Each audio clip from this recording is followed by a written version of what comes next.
stop mentally force choking you. Hey everybody, welcome back to The Collective. We have another fantastic episode here planned out for you today. Very excited to bring you Terrance back. Finally able to talk about water today. Hey, let's do it. It's been a while, Terrance. It's good to have you here, man. Oh, just I got. I'm on a live potty. Sorry, dear, but I got to do this because my wife's going away for a few days. See ya. Okay. All right. Done. Perfect. Check that box. Check that box. Exactly. Now that that's out of the way. Just as a heads up, anything we do say is our own personal experience. None of us are doctors. So by all means, take everything we say with a bit of grain of salt and do your own research. If you have any questions or comments or anything like that, by all means, put them up into the comment section. We'll be able to discuss them and pass some ideas around. Any thoughts right off the bat before we dive into the conversation? Terrance? Nope. No, Good. not at all. Well, thanks for having me back. That's it's been a minute, so it's nice to be back on the potty. It's been so long. I needed a little downtime, you know. Just go. I just needed to retreat for a little bit. Did you have someone waving you with palm fronds? And I wish. Oh, bro. If you know a spot, let me know. Are you what? No, I was away for a minute. I was just kind of trying to, get the next steps in this in my competition, and the ultimate goal now is to try and get a pro card. So then the obvious next step was to find actually I'll backtrack and say I parted ways with my coach, and it wasn't on bad terms at all. He's a fantastic guy. I have nothing but good things to say about him. But like anything, when you want to progress, you need to go to the next level. You need to find somebody who's going to bring you to the next level. So I was kind of talking to a few different coaches, trying to figure out who's going to be the best fit for me. And ultimately, I found my new coach. He's a pro. That's his thing. That's what he does for full-time gig. The guy's got a physique that it's chiseled out of stone. He's amazing. He's from Montreal. Wow. He's from Montreal, but he lives here in Calgary. So that was a really big bonus for me, was having somebody that, if I want the real-time feedback, and go to him and get some real good feedback from him. That's awesome. You know what? I'm glad that we kind of deviated a little bit from talking about water, because Chance deviating a lot.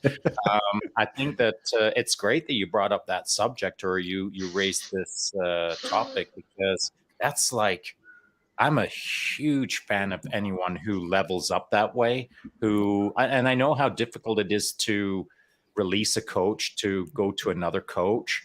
Yeah, that's not easy.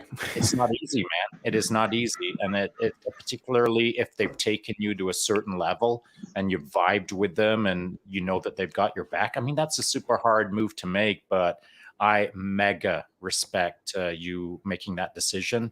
And I already liked you, but now I like you a little bit more. It was it's like you said, it's not easy. You doubt. Oh, is this the right move? And again, it's nothing against my coach, but it felt like this was the right step for me to move forward and progress in the sport. And this is really my prime. I hate to break it to those guys who are 25 thinking they're in their prime. You got another 10, 15 years before you hit that prime. So this is my prime time. I want to make the most amount of moves as possible with efficiency. So yeah, so far so good. Really detailed. Taking these supplements at these meals, doing this, just a lot more details into taking care of my health on the inside. That's fantastic. Which I think is really important, especially we haven't talked about it, but not as a natural athlete anymore. The old Wolverine juice, right? And I don't think there's anything wrong with it. I think actually I was listening to a podcast this morning about a potential Olympics that is coming, that is an enhanced Olympics. Oh, wow. You know what? I'm kind of okay with that. And this is and I watched this is the guy who's trying to organize this Olympics. This will be fully supervised by medical professionals. You won't be allowed Yeah, to right. be one of those athletes unless you're under the guise of a Like under WADA or US. yeah, no, not yeah. Well, they won't touch you, but they will have somebody there that's monitoring everything that you're doing and making sure that you're doing it as the most efficient and healthy way as possible. Right. I'm good with. Yeah, I think so too. You know, it's going to show people the evolution of humanity, what we're physically able to actually do. Agreed. You can't tell me there's no sport that you know that you watched where you're like, man, this is the most epic part. You know, the home run derbies back in the day with Mark McGuire and Sammy Sosa, Ken Griffey Jr. Come on, if you thought that those guys were out there swinging the bat like that and putting on a show like that, and they weren't they were natural. I hate to break it to you, but those people are what make the sport exciting, right? Those are the people that draw in new fans. So I like yourself. I like to see what kind of human performances can be put out by humans, and I do like the fact that there's for me, I've competed against guys who were obviously juicing in the racing world. I mean, it was so obvious. It was, you know, too obvious. Yeah. And there's an interesting aspect to that. And so one of the reasons that I like natural competitions versus the wild west competitions versus, now we'll throw a middle ground in, called a controlled enhanced category. I like the fact that that's the case, because when it's natural, if I'm competing in a natural organization and I know there's cheaters there, oh, that fires me up, man. I want to kick that ass. yeah, so absolutely. I'm okay with that, except when you can't kick it enough and now you're like 12th and they're first place. And it's like, what? It's just not right. And so I do like the idea of having a level playing field in the middle called enhanced performance. I think it's great, man.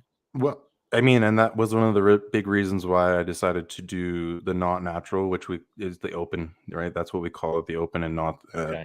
There's the winter natties and summer naturals, but I decided to do the open because I didn't want to go into a competition where obviously there's guys who are not going to be natural, trying to cheat the system, and I'd rather just go to a playing field where I know everyone is either doing it or not doing it, and the big misconception out there is that, you know, you start taking, say, testosterone replacement, you're just going to get jacked. Like, it doesn't work. It doesn't work. There is no quick fix to getting fit and that's healthy. Science fiction.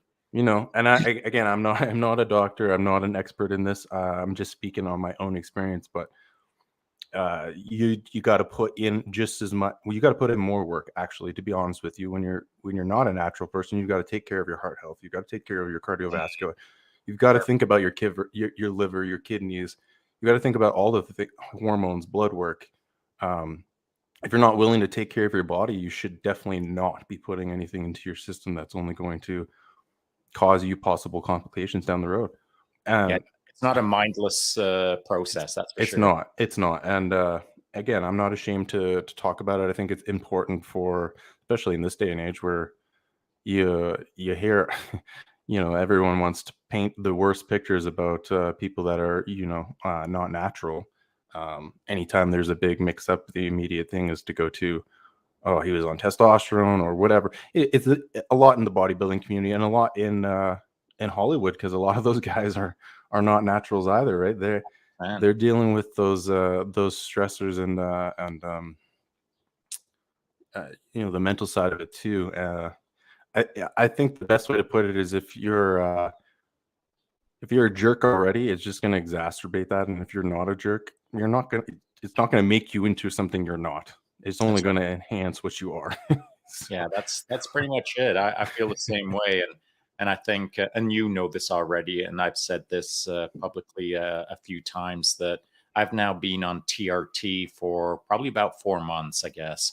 And I've got a standing order now from my family doctor. She's the one who put me on TRT. It's testosterone cypionate is the thing that I'm on. And I'm on 0.5 ml injection once per week, every week. And I've got a standing order for blood work test every 6 weeks. And I was testing every month, but now I'm on test every testing my blood values every 6 weeks. And I like it, man. There's a whole pile of positives to it. And at my age now, at 60-ish, the only downside I can see is if I was dumb, but I'm not dumb. And so I am using it accordingly. I am monitoring my levels. I am obviously engaged in ensuring that it is optimized. So, I mean, it's not for everyone. No. It could be for everyone, but it's not for everyone because you need to run your program correctly. I think, and that's where I think, the possibility of an enhanced league of some sort where it's under the supervision of medical professionals, this will only further safety and efficacy of what you're actually taking, right? That's the issue, is it's been so taboo for so long. Just like any drug that's out there, there's not enough data and research on it. So you only hear the bad stories because the bad stories are the only ones that are being reported, because that's the only research really that's been out there for so long. So I'm hoping that this is just a positive step forward and just making it safer for people, because that's probably the bigger issue, is people just putting it into their system, not under the guise of a medical professional like yourself, not doing the research, not talking to people, not getting their blood. There's just a lot of things that like any important decision in your life, you should take due diligence to do your own research and make sure it's the proper fit for you. I agree. And to add a little bit more to that, it's one of the reasons that I've been pretty public about, and I mean, I've taken photos of the vial of testosterone cypionate and put it up on my Instagram account, just so that I'm super clear with everyone, being very transparent. And I think it's important, I was going to say for a guy like me, but I think it's important for any guy that is similar to me, like yourself, to be transparent about these kind of things and remove some of the back alley in the shadows dealings, some of the, opening up the trench code and saying, "Do you want some of this?" I mean, it shouldn't be that way in a modern society anymore. It's been around for a long time. The obvious benefits of it are you are indisputable, but it's how you use it and it's how you own it. And I think owning it is the important aspect here that I'm talking about. Is it's one thing to do it, but then it's a whole different thing to own it. And I'm owning it by transparently talking about it. And if you don't own it, now you've got the psychological friction, the stressor, the wearing down of your mind, because now you're skulking around in the back alley in the shadows. Am I wrong? No, well, and that goes back to, I think, things that we've talked about on the podcast before, is just being your authentic self, right? As soon as you start trying to pretend that you're doing all this and this is just how, it's just a facade, and it gives the wrong impression. A good example, and I think it's a silly example, but there's a guy named the Liver King. I'm not sure if you're familiar, right? It's an example. Nobody would have had an issue had you just been honest and forthcoming at the beginning, and that's the platform you ran on. It doesn't take away from him, promoting men's mental health or being more in touch with nature. Like those principles that he talks about, they're spot on. But you can't just look like him following those principles. So I think had he been forthcoming at the beginning, this wouldn't have been an issue. And it's become an issue because I was getting contacted by young guys who were saying, "Hey, Shaun, what do you think about the Liver King? Should I order some of his supplements?" I was like, "Bro, are you even kidding me right now? The supplements that he's ordering are attached to needles. That is, he's not taking his own liver pills. He's taking juice pills." Yeah. And so the issue that I saw with the Liver King is all of the stuff that he might have been doing that was good was, in my opinion, spoiled. Actually, I'll use a stronger word, was ruined by his inauthentic lifestyle and by his, I'll call it what it is, his outright lies about his supplementation causing the physiological adaptations in his body. It had nothing to do with that. So his platform was built, it was a house of cards that he built his platform on. And I wouldn't mind if that was just him living his own, we'll call it best life, and running around like a lunatic eating liver pills, we'll call it. Unfortunately, there's too many young guys who don't have the nuance or haven't been in the game long enough, or are looking for that fast fix, that shortcut. And it's not that they're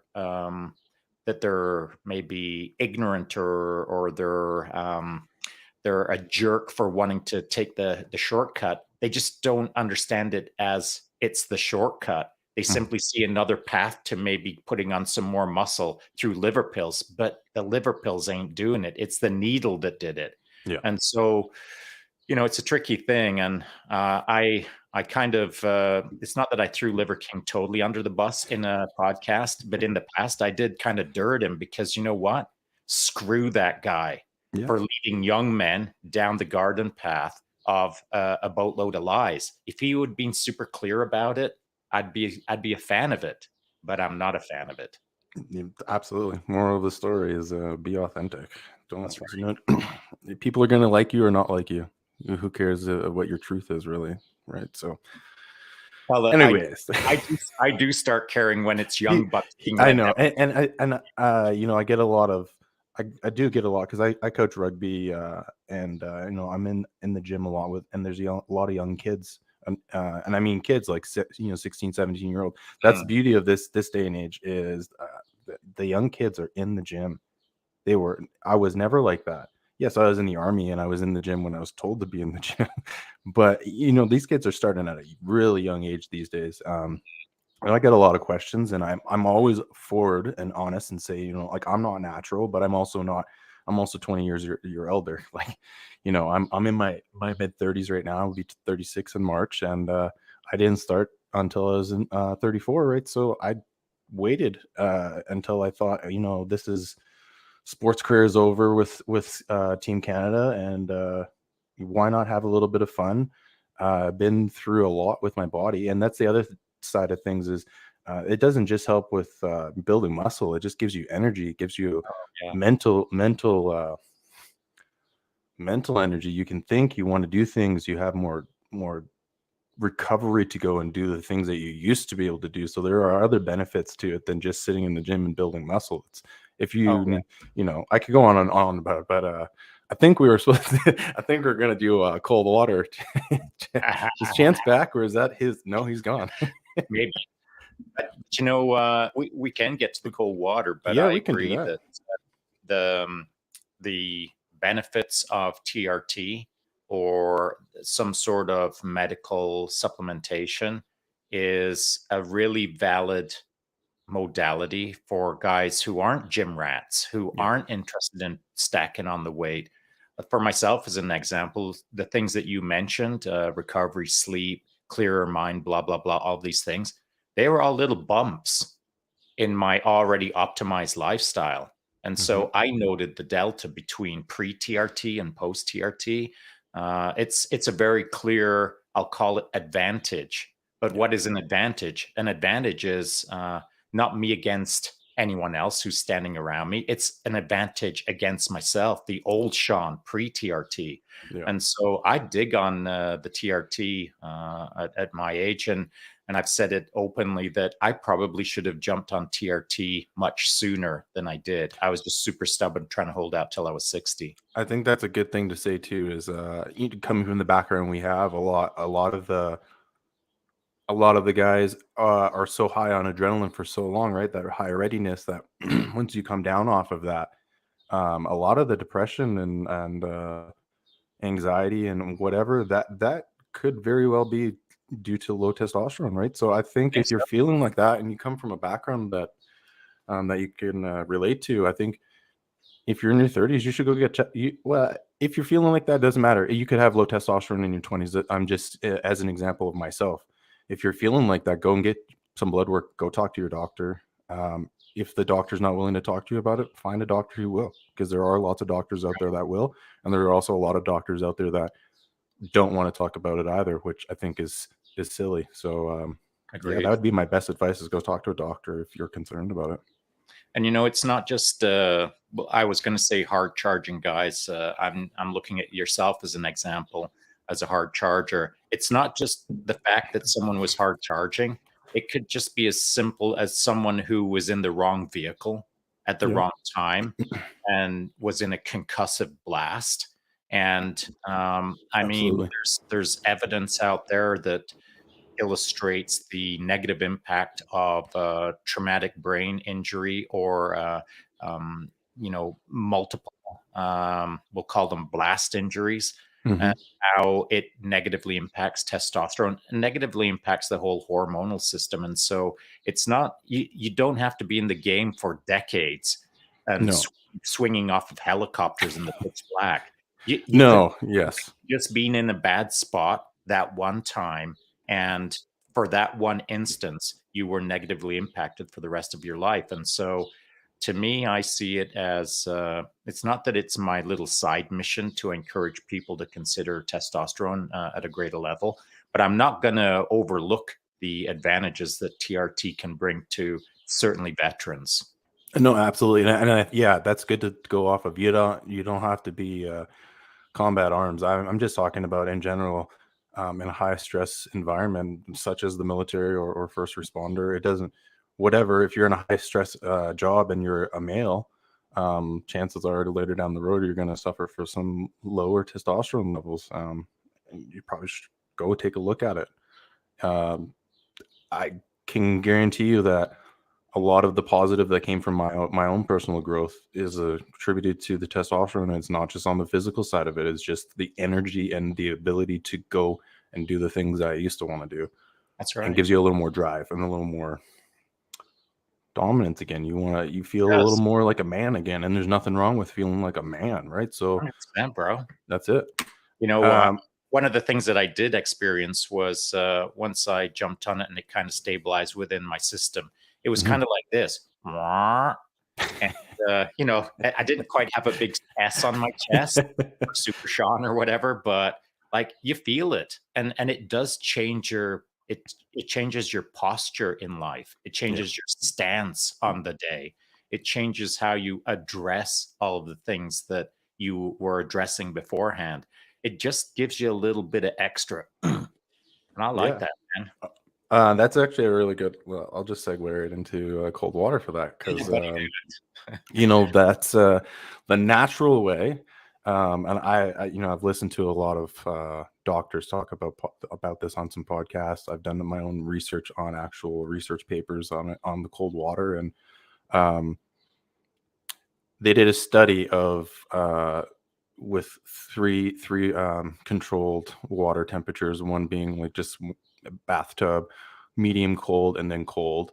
And they kept them in there for an extended period of time. I think I'm going to say an hour, I believe it was. And the person that was in the coldest temperature had an increase of dopamine of 250%.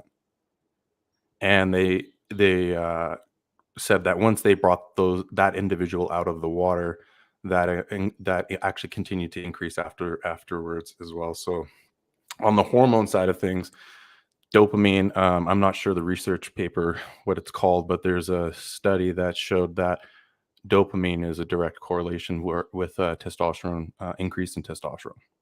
So that is one natural way with cold water therapy you can increase your testosterone is by actually getting in cold water and getting the dopamine. But well, I'll tell you what does increase my dopamine is when I see someone like Satch having to jump in cold water. I get great pleasure out of watching him being immeasurably uncomfortable in cold water. Because guaranteed that's uncomfortable for him 100%. But no, it's a pretty cool experience. In 2019 is when I started doing cold water. I actually went and did a Wim Hof seminar. That's nice. Which I thought where'd you go? I did it here in Cochrane. There's a lady that she goes by the Barefoot Blondie. She lives in Canmore, but she's a yogi and cold water therapy. She's out there in Canmore in the river doing surfing in the middle of the winter and just a bathing suit. It's pretty crazy. That's But nice. so I went and did this with her, and we went into some breathing techniques and really got into alkalizing the body with the blood, and then we got into the cold water. And I think the breathing and the cold water together was what really had a profound impact on me, to the point where I actually cried. And that was probably the first time I had cried in years, if I'm being really honest. And really what led up to me going into the cold water was I was having a super bad anxiety, to the point where I was waking up every morning, throwing up, and just woke up with anxiety, went into a panic spiral, and I was throwing up. And the pandemic happened and we started going on to online therapy. So I actually went into a therapy session with a full-on panic attack, and this is where my psychologist was like, hey, you should try some cold water therapy. This will have some immediate impact on your life. So I went into the workshop, and it just immediately changed me. So I decided, okay, I'm going to start implementing this into my daily routine. So I would go down. I live in Cochrane, and about 5 minutes from the Bow River, which is straight fed from Banff, from the glaciers. So the water's cold all the time. It's 35 degrees here today, but it's still going to be cold. So I started going in the cold water. Immediately, it kind of forces you to have to be in the moment, right? So actually, I should backtrack and say how I got into I didn't just jump straight into the river. I was a bit of a pansy, so I had to work my way up. So if you're out there and you're like, okay, how do I get into this? What do I got to do? Just start with cold showers. Find a temperature that is uncomfortable for you, and just get into it. Get into it until you can't handle it anymore, and then get out, and just slowly start increasing your time, and then you can start increasing your cold. So you have two variables. You can mess with the time, and you can mess with the temperature, and you can, go till you feel like you're ready. You don't have to be doing it for a long time. You can be doing it for 11 minutes a week. So you can break that in total. So you can break that up into a couple 2-minute sessions and a couple 3 minutes, or however you want to do it. But ideally, you want to be neck up to your neck, emerge. Sorry. This is going to have the greatest impact on your actual physiological and chemical side of things. So if people don't understand, what happens is when you get into the water, you're going to get an adrenaline kick of your norepinephrine and your I can't say that word, but you're basically going to get an adrenaline increase, right? And when that happens, you're also going to get a dopamine increase at the same time. So one way to help you control this shock that you're going to get into, and basically it's because you're uncomfortable, and then you need to go in there with intention. I should state that. So when you're going to do that, you should try and take the context of the day that you're having, and then embrace that context once you get into the water. So for me, when I'm having a terrible day and I go to jump in the water, I'm looking for actually trying to find when I feel the stress kind of wash away with the water. Because there is a point where the adrenaline kicks in and the dopamine kicks in. But if you're breathing properly, you can control that. Once you start to control your breathing, you're going to start controlling the actual anxiety that you're feeling in your body. That to me I was able to take what I was feeling in that moment in the uncomfortable, stressed situation. And then when I was outside of the water dealing with situations like that, I was able to bring myself back to those moments in the water where I was in the most uncomfortable situations, learning how to control it to now transcending that into my daily life. Well, you said something really important there, and it's key in case anyone didn't pick up on it.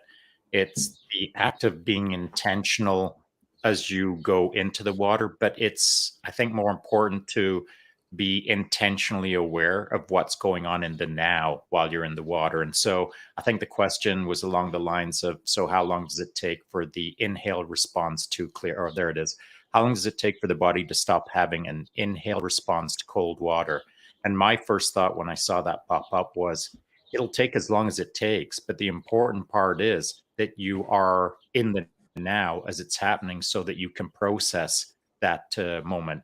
And by process it, I mean like tune into your response so that you can shape the response.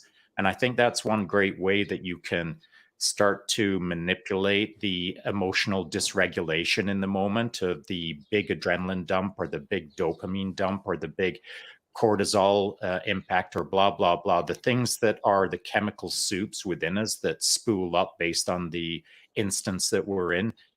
It's awesome if you can be in the now and learn how to shape it so you can mitigate it against future fight or flights or what have you.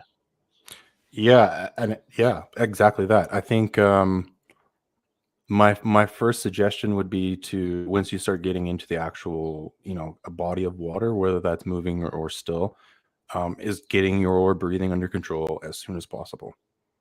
And by getting that under control, I mean that means you have control over your mind, because at that point, that's what you're doing, is you're controlling what your body is doing, which at that time it wants to inhale really quickly, onset hypothermia, get out of the water, like tell you whatever it needs to tell you inside your brain to make you leave the most uncomfortable situation you're in.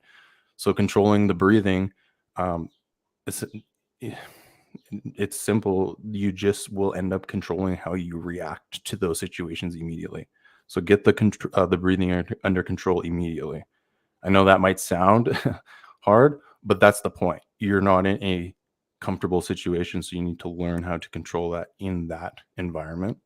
Because I had panic. I've had moments where before this where well, even now I still have moments, where I have anxiety or something, but I'm now able to kind of reel myself in a lot faster and be in the moment versus looking off into the distance and thinking about whatever it is that's got me in yeah, exactly.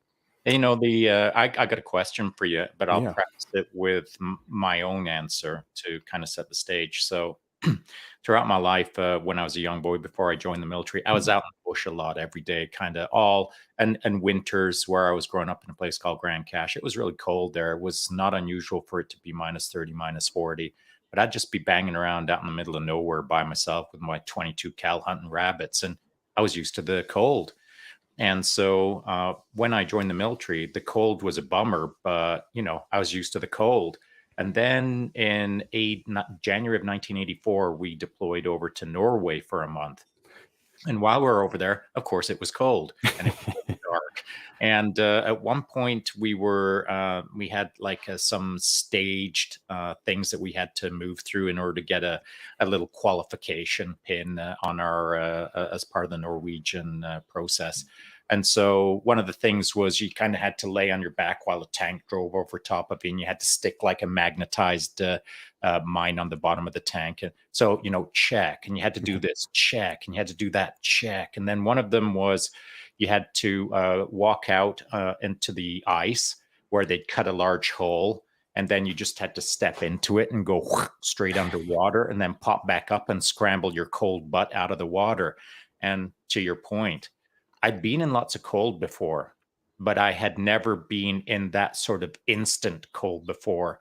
And so that response that I think is so natural for everyone is that locked up where you're struggling to get the air in. And right away, my mind was straight on task of sorting out the process and get breathing again. I understood how to work through it, but you can think all the thoughts that you want on how you're going to manage it. But the moment that you're in it, all of those thoughts are like not actions. So you're in it and you've got to process through it and you've got to do your best. And when you get out of the water, you're freaking cold and you've got to process that as well. So it's a different process than getting a snowball upside the head. There is something to jumping into extremely cold water, and the shock that it creates moving through that shock is really valuable, I feel. It is. So there's one thing that you can do is you can actually go right in like underneath the water immediately. There is, I cannot remember what it is. There's a mechanism that once you submerge yourself completely under the water, including your head, and then do your 2 minutes or whatever it is that you're going to do, your body goes into a state of calm. It tries to calm you down and tries to relax you. Did I cheat? I don't know.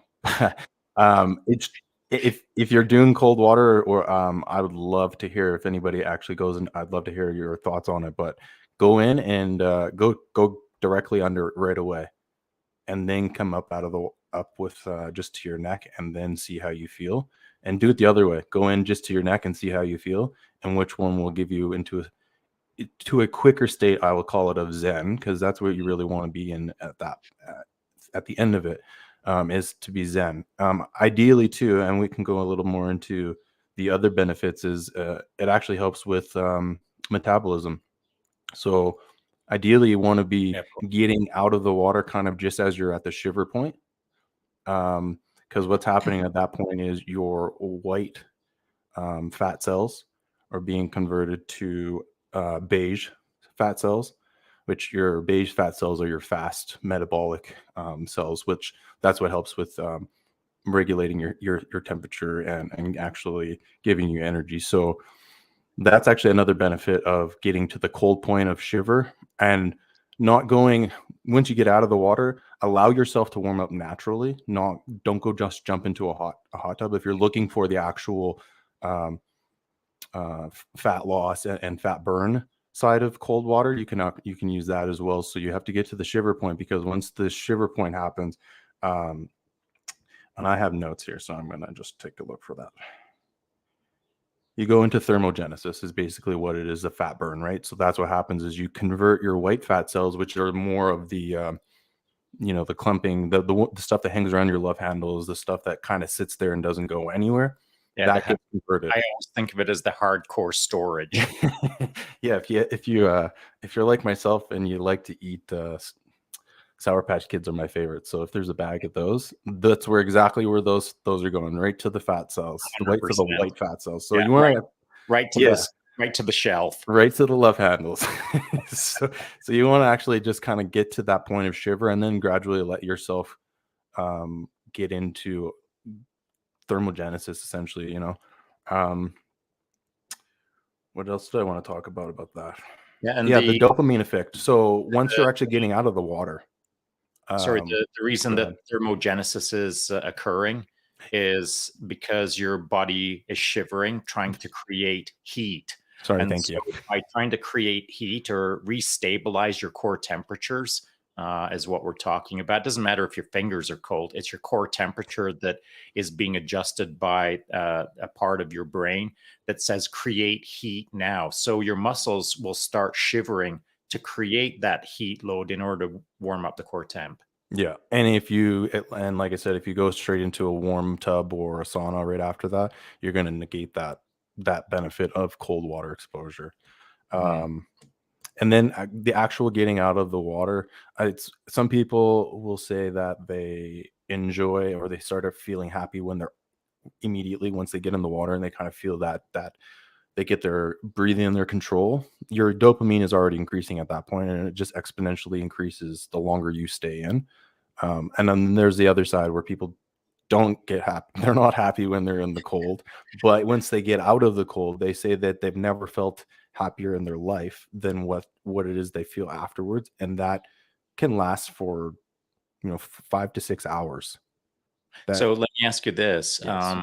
One of the outcomes of stepping out of that really cold water is that sense of almost euphoric sense that some people may not have experienced maybe ever in their life, but certainly not every single day. And have you formed a pattern, or have you noted that first timers, when they step out and get this sense of euphoria, is that what maybe gets them back the second day, or have you talked to people? Yeah. So I have a really good friend. I won't mention his name, but he's a 3-time Olympian. He deals with a lot of the same things that veterans and first responders go through with imposter syndrome, leading all the way up to the highest point in your career and then it being over, kind of thing.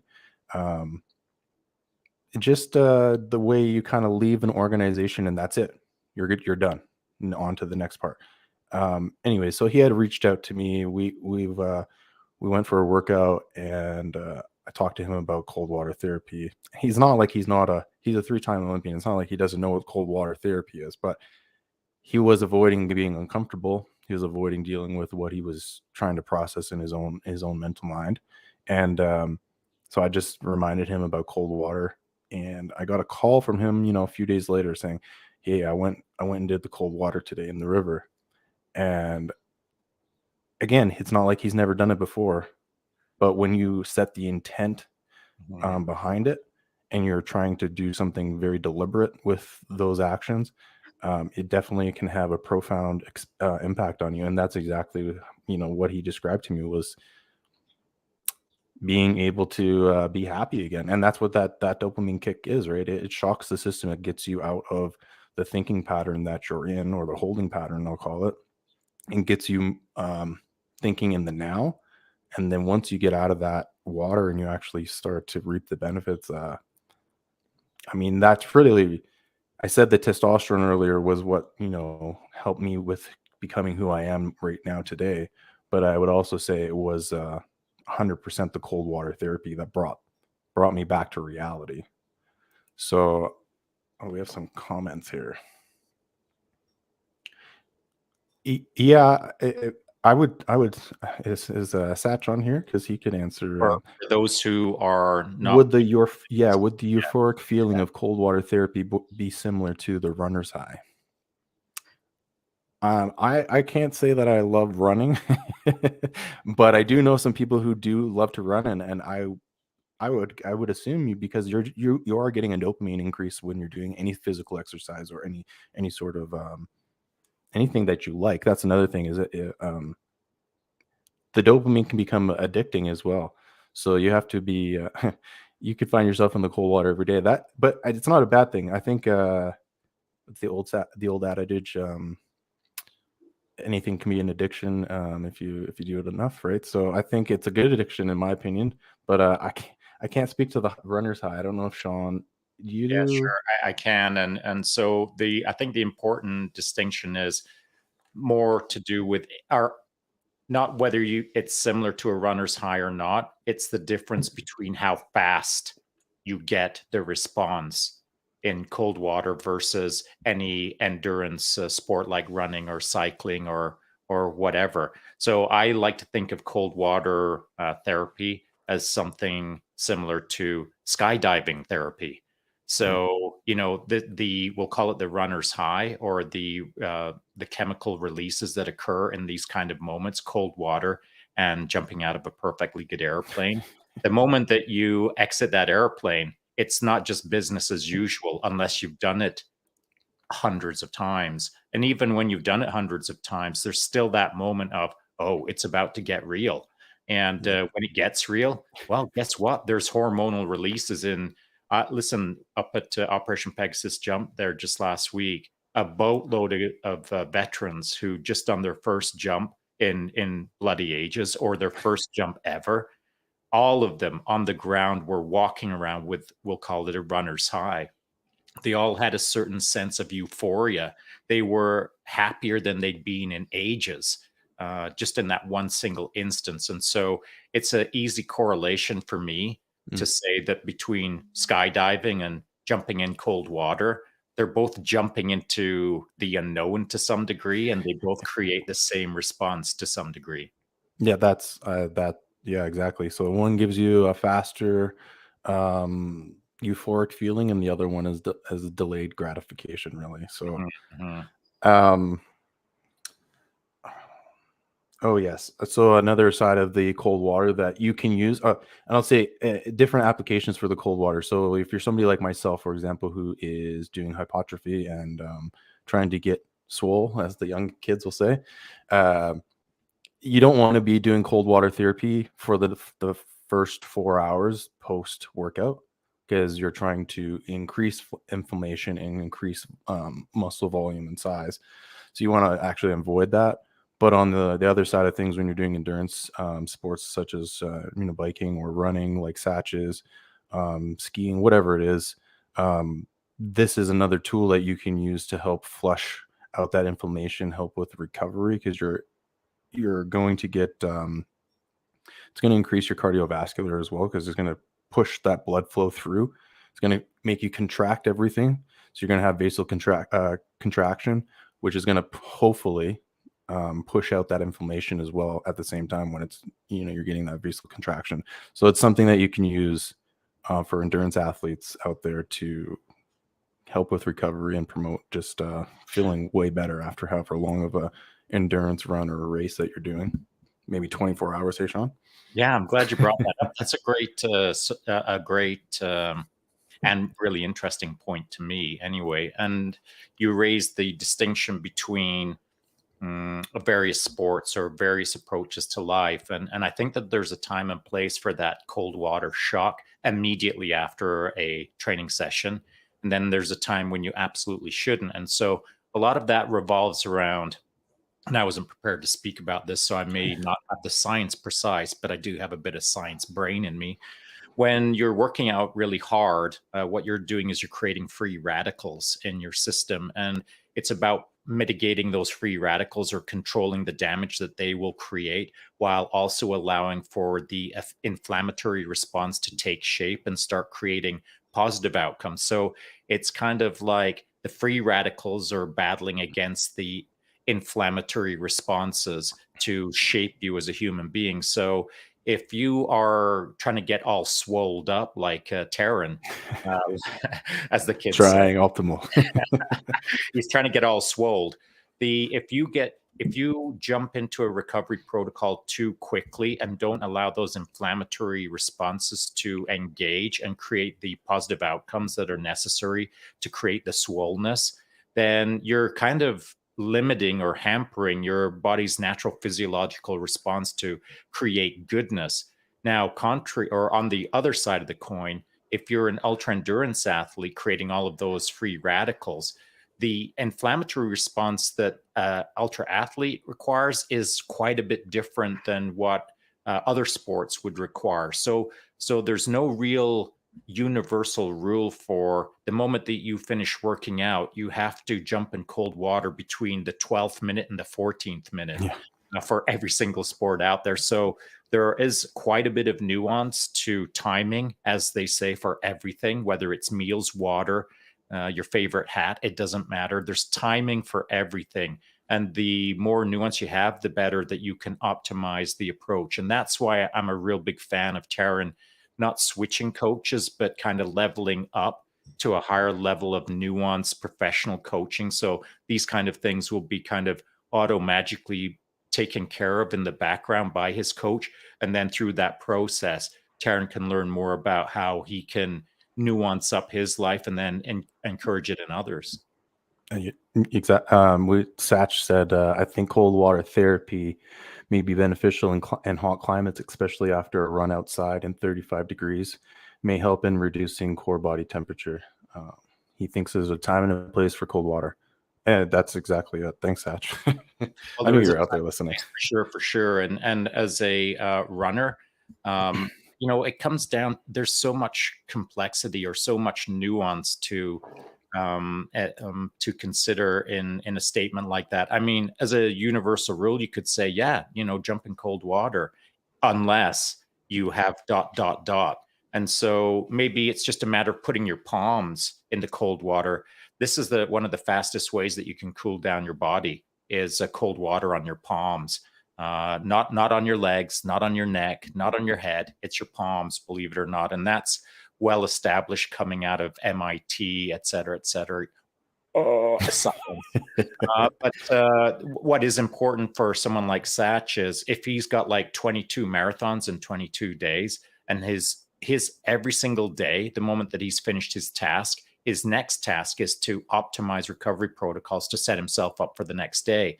Now, that is different than someone who's only doing one run that day, and then the next day is off. I mean, then the approach is completely different. So there's a lot of nuance or complexity if you want to optimize.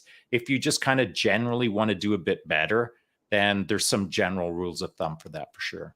One other thing I just wanted to add to as well is time of day. I do get questions of, do I do this in the morning or do I do this in the night? And I would suggest doing this in the morning. couple of reasons. Obviously, the biggest reason is the dopamine. So you're gonna be energetic, and you're gonna be happy, and it could disrupt your sleep. You may have trouble falling asleep, so you might want to, if you have issues falling asleep already, you might want to try and do that in the mornings. The other great positive of that is it increases your mental focus and awareness. So you are getting in the water in the morning, you're shocking the system, you're getting yourself into the now, you're getting out of the water happy, and you're able to prioritize and conquer whatever the tasks you have in that day. So I would recommend doing it in the morning versus the night. Yeah, I generally agree at night. The only thing that I think doesn't fit into that general statement is unless you're a shift worker. And so when we were talking earlier about low testosterone or testosterone impacts, it's not all about being mega hard charging and getting blown up and getting all of the stressors, etc. It's shift work. I mean, in the military, it's all about shift work all the time. Your sleep patterns are a gong show. The consistency of routine for sleep is a gong show. There's no, it's firefighters, first responders, law enforcement, military. The shift work is a real negative impact on testosterone. And so if you feel that your testosterone is low or your chemical hormonal pattern is off base, get it tested, and then start figuring out how to implement things like cold water treatments to not improve things, but to adjust things. And that's an important distinction. If you're looking for a shortcut hack to improve things, well, you need to really think of it more as adjust things rather than fix things, because there's no one silver bullet that's going to fix everything. Our life is constantly adjusting levels, constantly optimizing levels, trying to tweak one level against the other. And by tweaking one up, it might force one down. And so you have to pay attention to not only the modality, but what's going on in your body and your mind, and to some degree, your emotional state. Salty Jinx 111. He said, "Would you recommend rivers/lakes over tubs, tanks, or is it irrelevant over all the effects and temperature and time?" Yeah, I think so. The two things: moving water, it's going to be colder because you're in still water. You're going to be you're going to create a little film of warm body temperature water around you, so it will be a little more insulating. So if you it'd be a great way to start off.